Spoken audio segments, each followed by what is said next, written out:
अस्सलाम वालेकुम गाइस, कैसे हैं आप लोग? उम्मीद करता हूँ खैरियत से होंगे। गाइस, इस वक्त मैं इंडोनेशिया के शहर बंदुंग में हूँ और यहाँ पे मुझे तकरीबन 1 महीना पूरा हो गया आज। 4 मार्च को मैं जो है वो लैंड हुआ था यहाँ पे जकार्ता में और 6 दिन मैं जकार्ता रहा और उसके बाद जो है मैं बंदुंग आ गया था और तकरीबन टोटल मिला के मेरा तकरीबन महीना हो गया यहाँ पे मुझे। ठीक है, मैं विज़िट वीज़ा पे आया था यहाँ पे।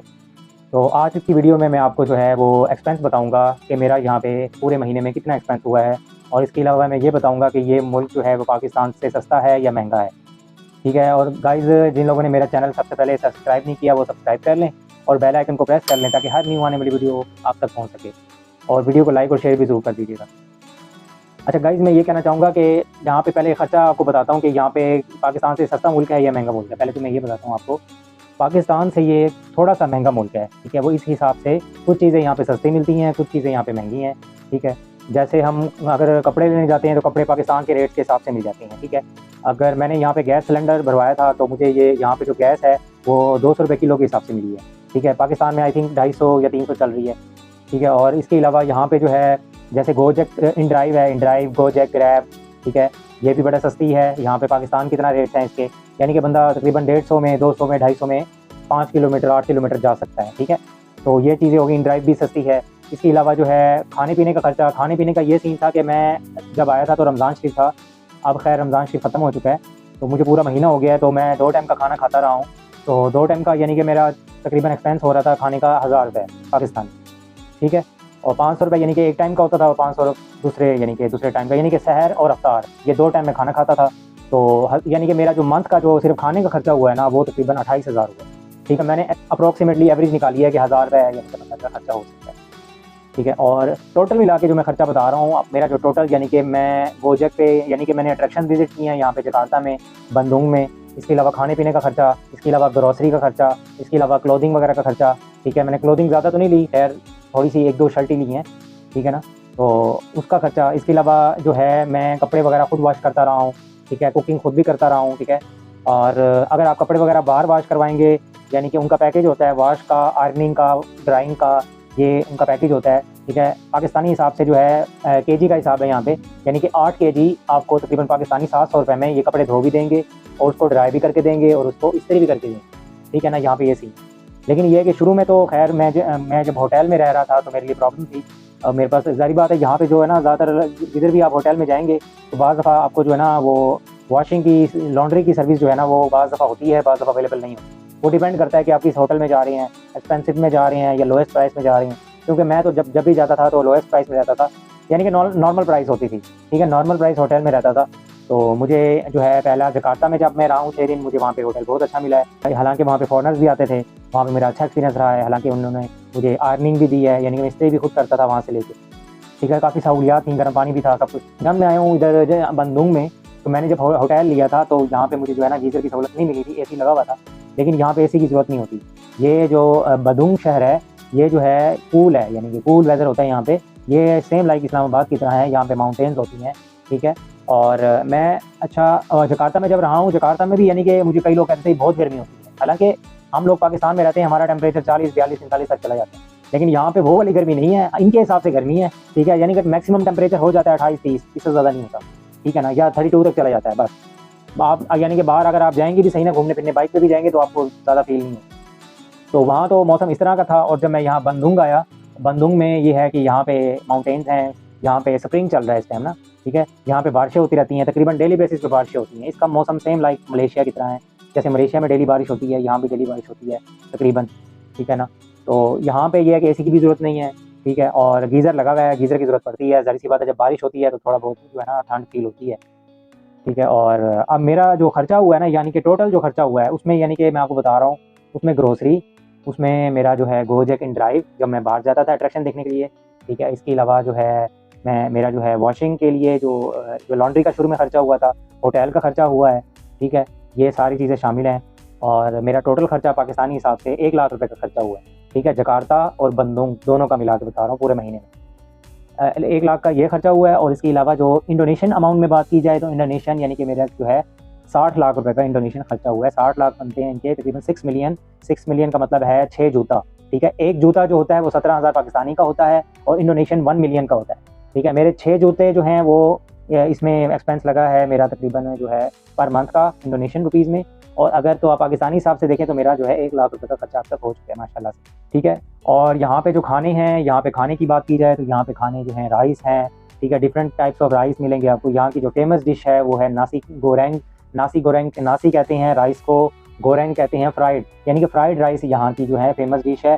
फ्राइड राइस दो किस्म के होते हैं, एक यानी कि ब्राउन राइस की तरह होते हैं जैसे हम घर में बनाते हैं, और एक प्लेन राइस जैसे वाइट राइस बॉयल्ड राइस होते हैं उसकी तरह होते हैं, ठीक है। दो टाइप्स की होती हैं। वैसे तो बहुत टाइप्स हैं, इसकी जो मेन है वो मैं आपको बता रहा हूँ, ठीक है। और यहाँ पे जो खाने हैं सिर्फ राइस हैं, ठीक है। अगर यहाँ के लोग जब राइस खा खा के तंग आ जाते हैं तो वो लोग जो है KFC का रुख करते हैं, बर्गर्स वगैरह खा लेते हैं बाहर से, या इसके अलावा जो है यहाँ पे ये शॉर्मा वगैरह मिलता है वो खा लेते होते हैं। लेकिन मेन डाइट जो है ना इनकी जो है राइस है, ठीक है। राइस यानी कि मैंने जब भी इनके खाता हूँ तो यानी कि भूख जो है वो 1-2 घंटे बाद भूख लग जाती है। जैसे हम वहाँ पे रोटी खाते हैं तो गंदम का आटे में ताकत होती है तो 6-7 घंटे बाद भूख लगती है, लेकिन यहाँ पे जो है अगर हम राइस खाते हैं तो वो तकरीबन 1-2 घंटे बाद भूख लग जाती है। राइस के साथ बाज़ दफ़ा चिकन फ्राइड पीस होता है, ठीक है, फ्राइड पीस होता है, KFC की तरह चिकन क्रिस्पी पीस वो भी होता है।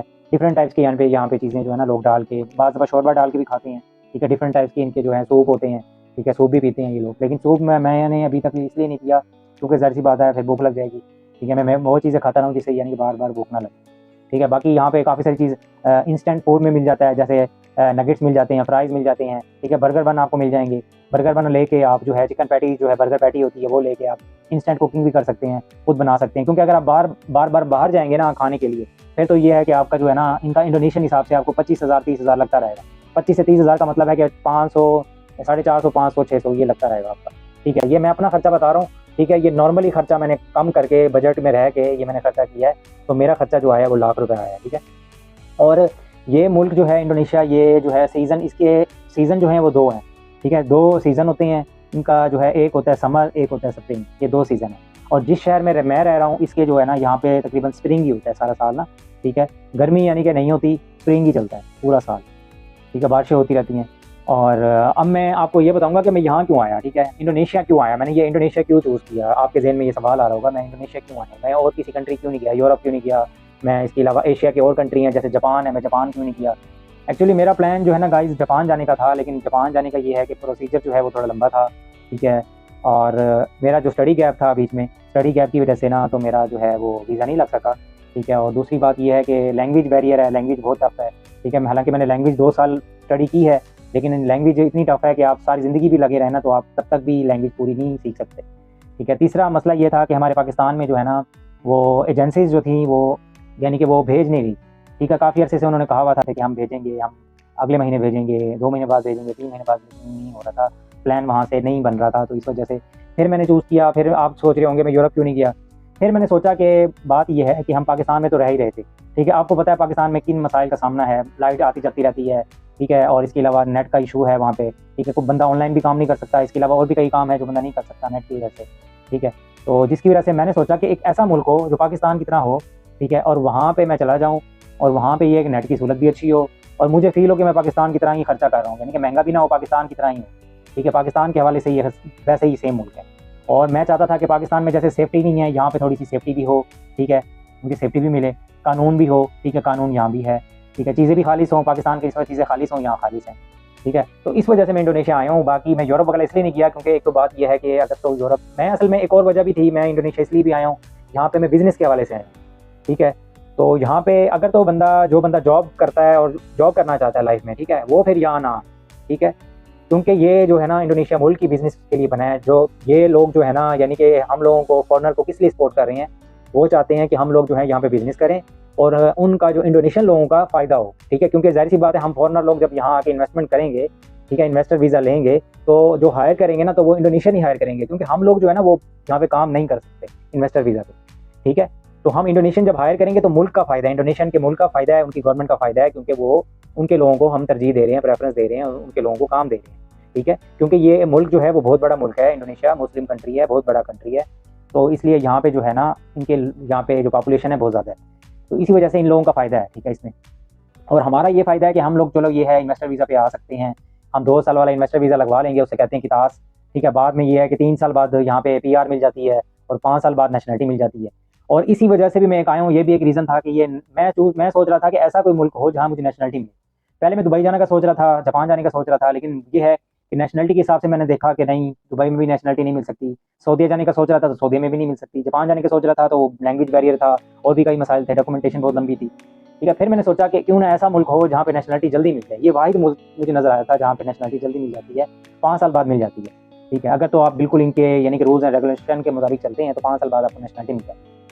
ठीक है, तो इसी वजह से मैं यहाँ इंडोनेशिया आया हूँ। बाकी ये है कि जो आप जो है 2 साल वाला यहाँ पे अगर आप कंपनी बनाते हैं, ठीक है, आप यहाँ के बिज़नेस करना चाहते हैं, बिज़नेस करें, आप कंपनी बनाएं, आप इन्वेस्ट करें, किसी किस्म का भी बिज़नेस कर सकते हैं आप यहाँ पे जो है, ठीक है, आप जो यहाँ पे फूड का काम कर सकते हैं, रेस्टोरेंट वगैरह बना सकते हैं। ठीक है, इसके अलावा लॉन्ड्री का भी कर सकते हैं काम। इसके अलावा यहाँ पे जो है सर्विस स्टेशन भी आप खोल सकते हैं। ठीक है, डिपार्टमेंटल स्टोर वगैरह खोल सकते हैं, जनरल स्टोर टाइप खोल सकते हैं। ठीक है, और इसके अलावा ट्रैवल एजेंसी भी बना सकते हैं, होटल वगैरह भी खोल सकते हैं। वो आप पे डिपेंड करता है कि आपके पास इन्वेस्टमेंट कितनी है। ठीक है, तो आप यहाँ पे काफ़ी सारे बिज़नेस कर सकते हैं, लेकिन ये उन लोगों के लिए है इंडोनेशिया जो लोग बिज़नेस करना चाहते हैं। जो लोग जॉब करना चाहते हैं उनके लिए नहीं। ठीक है, मैं बिज़नेस करना चाह रहा था इसलिए मैं यहाँ आ गया और अल्हम्दुलिल्लाह यहाँ पे अपॉर्चुनिटीज़ भी बहुत ज़्यादा हैं। ठीक है, और यहाँ पे इनकी इकॉनमी भी बहुत अच्छी है। ये लोग जो है ना यानी कि सेविंग कम करते हैं और चीज़ें यानी कि परचेजिंग ज़्यादा करते हैं। ये लोग पैसा लगाते हैं। ठीक है ना, और यहाँ पे ये है कि हस्बैंड एंड वाइफ दोनों काम करते हैं। ठीक है, इनकी ये लोग भी स्ट्रगलिंग हैं। ठीक है, दोनों मिल के काम करते हैं, फिर घर का जो है अच्छा गुजारा होता है। ठीक है, ये वजूहात थी जिसकी वजह से मैं यहाँ पे इंडोनेशिया आया। तो मैंने आपको एक्सपेंस भी बता दिया है कि यहाँ पे मेरा महीने में कितना खर्चा आ गया है। ठीक है, और इसके अलावा मैंने आपको ये भी बता दिया कि ये पाकिस्तान से सस्ता मुल्क है, महंगा मुल्क है, थोड़ा सा महंगा मुल्क है। ठीक है, यहाँ पे कुछ चीज़ें महंगी मिलती हैं, कुछ चीज़ें पाकिस्तान की तरह सेम मिलती हैं, कुछ चीज़ें सस्ती भी मिलती हैं। अच्छा, दूसरी चीज़ ये है कि यहाँ मुझे क्या, मैं आपको एक्सपीरियंस बताता हूँ यहाँ मेरा कैसा एक्सपीरियंस रहा है। एक्सपीरियंस ये रहा है कि यहाँ पे अगर आप कोई चीज़ परचेज़ करने जाएंगे ना, सपोज मैंने यहाँ पे इस्त्री खरीदनी थी।